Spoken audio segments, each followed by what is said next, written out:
like tell us a little bit more about your background, like basically. Alright, bra uTP intwana yalawo uzwathini ne? eBhamshela ngizalwe ngoye 1993 cishe ngathi 2000 ngizalwe ngoye 1993 ngizalelwa khona le Aprisport Hospital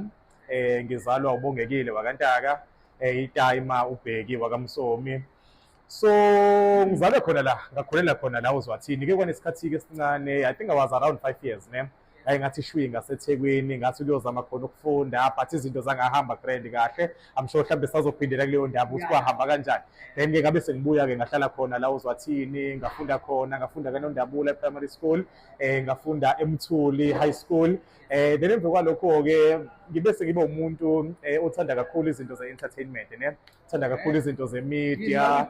ekhuleni kwami ngikhule ngumuntu ongavumelekile ukuzula kakhulu so ngikhule ngumuntu ongenabo abangani kakhulu so the only friend that I had at that time it was a radio umsakazo so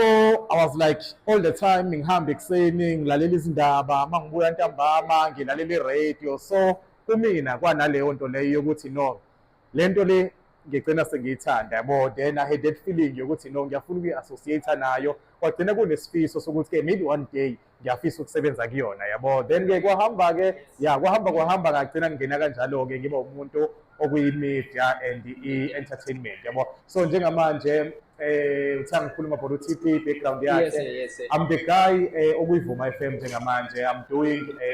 i-books review also nakwinanda FM I do book review I'm also on Itolo I do ama-activations and the-branding fethu I also do izinto ze-leather so abantu abafuna amabhande ama-wallet so I'm that guy nje owenza lezo zinto pras